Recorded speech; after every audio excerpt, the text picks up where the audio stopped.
What is going on? I am Anon Moose, many AKAs, but we're not going to get into that. What we're going to talk about today is the end of Warships Season 10.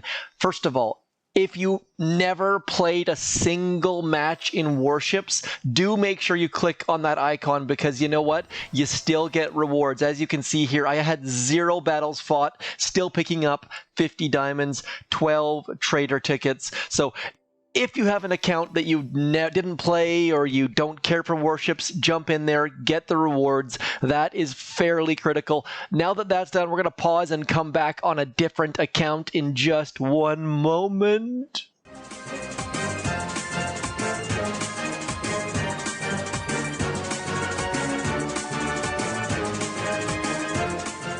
Okay, so the Team Oz account did fairly well, as you can see here, 21 on the charts. Now, you'll see here, we get 30 powder. There's a bit of a bug or a concern going around. If you've never played Warships before, your screenshot could look something like this. This is from a member of our task force. Got the trophy, but did not get any powder. So it sounds like you have to have the trophy or a trophy in order to get powder. Possibly even if you get a better trophy, you don't necessarily get the powder. Not super awesome. For me, powder is one of the main reasons I play it. I haven't even placed the trophy, I don't think, but getting all of those rewards, fantastic, fantastic. As you can see here, no trophy placed anywhere there. So really, really don't care about the trophy, but those powder and diamonds do really, really benefit. Now, this account, as you can see, I parked as soon as I got to 21. All I cared about was the diamond, and the reason for that, again, was the powder and the diamonds. This base, not super awesome. The Simo, I wasn't a huge fan of. The Flotsam I found was doing better. Now, on my other account, I managed to get to 5 engine rooms, but I wasn't really enjoying it all that much. I found that 5 engine rooms just wasn't nearly as much fun as 4 engine rooms. I'm going to quickly pause. We'll come back, and I know there's a lot of pauses. I'm just going to, you know what I'm going to do here, I will pause right here and come back on a different account in the same spot, just so you don't have to wait. Okay, we're back on the Zed mod account. This one was my best Warships. Managed to get to 22 a bunch of times and then fell down to 21. Not that it really matters. As you can see, staying above 50% win rate, picking up all sorts of good stuff. So let's get back into here. We're going to do Hammerman and talk about Warships. Now, one of my concerns right now is that Warships Season 11 starts the day after Mega Crab. That to me just does not seem terribly well thought out. We get all this Mega Crab hype. People love Mega Crab. We stay up all night, play ridiculous numbers of hours, and then Warship starts right afterwards. And again, I really do wish they would rotate the Warship's starting time by 4 hours every season. That way every time zone gets the advantage of being first. By the time I wake up, I've already missed a chest in Warships, which is not super ideal. There's no chance I'm staying up till 1 a.m. on a Monday night just to get that chest rolling. And by the time I wake up, it's not super awesome. And I realize that as long as I wake up in the first 8 hours, blah, blah, blah, but just starting behind doesn't exactly excite me. So Supercell, if you're watching, if you care, please consider rotating the start time by 4 hours, 6 hours, 8 hours, something. Just that way every single time zone has the advantage of being first once in a while. And also consider starting not back-to-back with Mega Crab. Just the burnout is real. That we see people quit after Mega Crab and come back a month or 2 later. Even so, having Warships and Mega Crab back-to-back, obviously you don't have to play both of them, but the option to do that, the option to play as much as possible is always a good thing. And with Mega Crab and Warships, they're both a bit of a grind at first. You got to get in, get early if you want to progress. Warships especially, the later you join, the harder it is. So please, Supercell, consider bumping those times a little bit. Even if they were to... I'm curious to hear what you guys think about gaps between seasons. Obviously, the longer gaps between seasons are not ideal. People have said over and over again, you don't like gaps between seasons, but I feel like I'd rather have a couple extra day gap and have Warships start not back-to-back with Mega Crab, because it's just too much for me. Maybe I'm just a filthy casual and I should get good, or whatever the expression of the day is.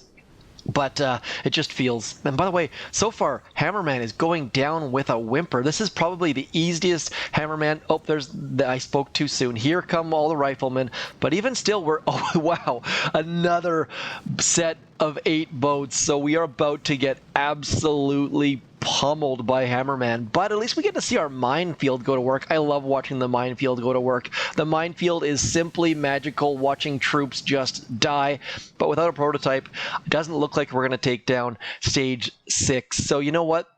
Let's spend some of those hard-earned diamonds we got. Look at the parts I have. I'm almost at 1,000 field capacitors.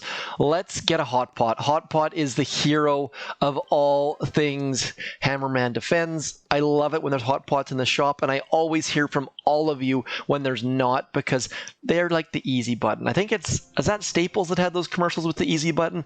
The hot pot is definitely the easy button for Hammerman attacks. We're going to burn through this, but I gotta say, the tech tree is getting better every season. Supercell is learning from their mistakes and working on getting rid of cheaters, and I feel like that whole hiding the name thing did quite well. Better than I expected for certain. People weren't necessarily working around it, and it managed to get all of those draw numbers down. We didn't see the people with like 27-30% draw rates or whatever it was last time, so pretty darn impressed with that anti-cheating. There are still some glitches with chests and things, it sounds like, that a few people are taking advantage of, but overall things are going fairly well. I'm just going to keep putting hot pots down. I'm going to keep spending those diamonds until we win. I'm not going to rechange my base unless I absolutely have to, because so far hot pot is the answer to Hammerman. And 71 gems, not a big deal. And as you saw,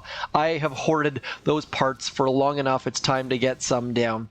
But back to Warships, really liking it. I do sincerely hope that Season 11 has a name. I don't know. Obviously, just having a name doesn't do a heck of a lot for the season. Doesn't really even change the season, but going from name to no name just sort of hurt a little bit. And they could have even embraced the no name, because obviously they blocked names with question mark.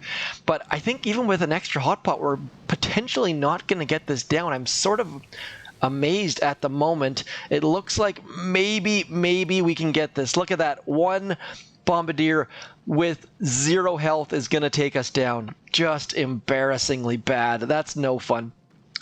As you can see, all of my mines are way off to the left, because those ranged attackers with the bombardiers and grenadiers aren't getting over to the left-hand side of my minefield. So I said I wasn't going to change my minefield, but now I'm going to change my minefield. Actually, I said I wasn't going to move buildings, I think, so maybe I'm not completely a hypocrite. But overall, pretty happy with Warships, and let me know in the comments what you guys think about the name/no name thing. It just felt like that was a small incremental improvement that Supercell and Boom Beach had put out there, putting a name onto the season, and so for that to go away was a little bit saddening, and it's probably silly for me to think like that, but I am just a critical jerk, I suppose. Otherwise, the mustache is gone. I have officially the mustache is gone. It was driving me nuts. My wife absolutely hated it, and it was like, I don't know how to trim a mustache, so it was driving me crazy, but it's gone. For those of you who didn't have a clue what I'm talking about right now, my previous video was a map clear, so it doesn't have anything to do with time. You can go back and watch it. It also has my face. I was told that I had a filter on or something like that. I did not have any filter on, except for the part where I raised my eyebrows and put that crazy pink thing on my face. So that is what my face looks like every single day, except for now there's no mustache, which is a huge improvement. There are just way too many riflemen involved in this, but maybe the minefield will get them. We're going to find out very soon, but we're still going to lose, because the riflemen, even if we get all of them, those tanks and bombardiers coming behind are going to get us. So let's add one more hot pot to the mix. And now, this is not an indication of how you should play Hammerman. There are many very awesome tricks to defending Hammerman, whether you get him to barrage his own troops, or you move buildings into like a DMZ where nothing's going to attack them. This is not that video. This video is talking about warships. I'm not going to go over the fancy-dancy tricks for Hammerman. I'm just going to give up if I can't get stage 7 in the next try or two, simply because this video, the goal is to talk about the warships coming. By the way, Mega Crab is coming. It's the tribal Mega Crab is the impression that I'm given, and it's going to be this Friday. Hopefully we'll have some more info on that soon from Supercell, but that's all I've really got for you as we watch this complete and utter horde of troops crush our base. Hopefully that was how you took other people down in warships, just crushing people's hopes and dreams. As you can see here, there was no extra boost. We got all of the gifts from Supercell. Is Party Island still on our map? Yes, it is. I assume that's going to be gone very, very soon. If you haven't got it yet, go get the speakers. Have I got the speakers on this account? No, I don't. You know what? Let's do that one more time just to show you in case you haven't got it. Click the button that says party. Welcome to the party. Then we go find the next bit of fireworks. We click again. Come on, let's find the next bit of fireworks over there. Click party. Pick up our diamonds on the way. One more firework, and finally on to our home base, and we get party. Boom, we get to put down those speakers. They are limited time. Make sure you put down, not necessarily put down, pick up your speakers before it's too late, because they will be gone. And if we have the Beachmas tree as any sort of indication, we're probably not going to get it back anytime soon. So anyways, that's it for me. Hopefully you guys enjoyed Warships Season 10. If you have any feedback on what you liked, didn't like, or what you're looking forward to on Season 11, please do let me know. I wish they'd go to Roman numerals. XI just sound, they missed the opportunity. Season X, that would have been a good way to hide the fact that there were names hidden as well. Anyways, that's all for me. I'm Zedmont. As always, thanks for coming in. Don't forget to like, share, subscribe, click the bell, tell your friend, all of those sorts of things. Otherwise, I'm Zedmont. Peace!